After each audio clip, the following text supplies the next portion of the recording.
Bonjour, nous sommes dans une série de vidéos de philosophie. Ça va paraître curieux à certains parce que nous allons parler de science et nous allons voir aujourd'hui ce qu'on appelle l'intoxication au monoxyde de carbone. Pourquoi traiter cela en philosophie? Tout simplement pour être pédagogue, afin que les philosophes qui depuis des années ont quitté le réalisme, alors qu'en science il a été gardé, aient envie de retrouver ce sens du réalisme, à savoir il y a des causes observées dans la réalité qui permettent de comprendre certains effets et en particulier aussi des remèdes qui, je dirais, s'opposent à ces causes. Alors qu'est-ce que c'est qu'une intoxication au monoxyde de carbone? On sait que Émile Zola est mort assassiné.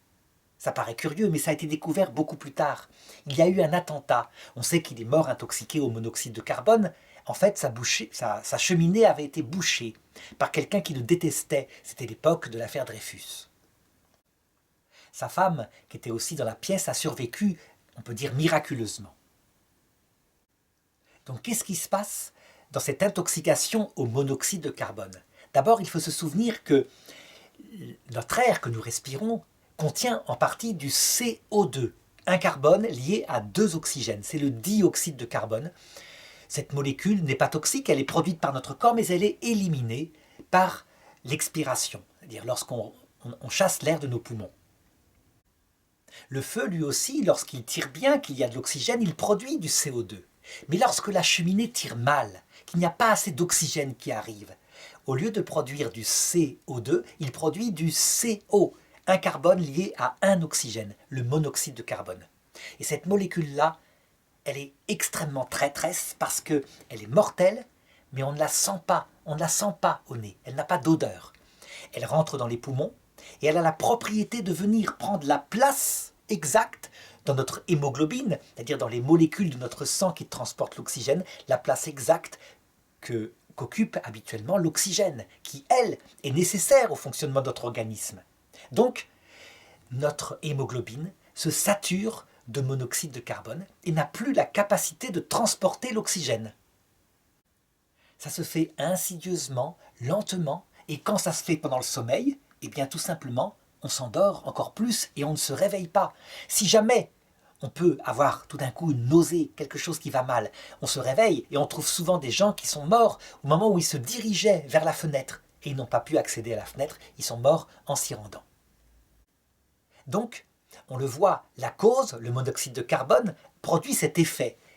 Le sang n'est plus efficace pour porter l'oxygène. Il va donc falloir, et c'est logique, pour guérir cette intoxication, chasser des sites de l'hémoglobine ce CO qui a pris la place de l'oxygène. Et comment il faut le faire? Eh bien, il faut ce qu'on appelle des caissons hyperbares. Pourquoi? Parce que ce monoxyde de carbone se fixe très solidement à l'hémoglobine. Il va falloir une pression en oxygène 15 fois plus forte que celle du monoxyde de carbone pour arriver à le chasser. Et donc pour ce faire, voilà ce qu'on fait.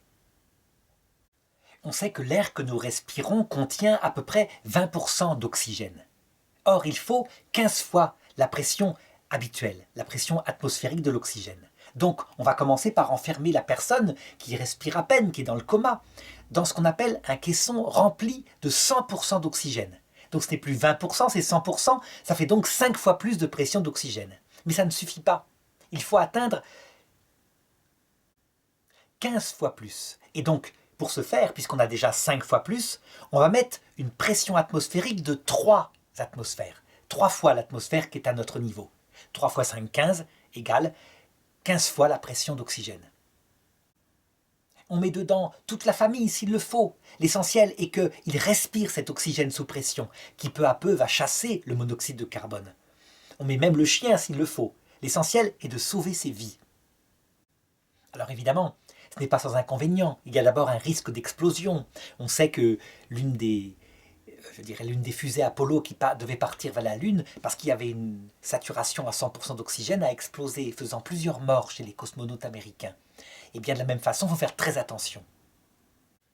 D'autre part, comme il y a une surpression, il faut que les tympans soient protégés. Il faut que la personne, si possible, déglutisse pour équilibrer, je dirais, la pression de ses tympans. Mais ceci étant dit, comme il s'agit de sa survie, on le fait et on sauve des vies grâce à cela.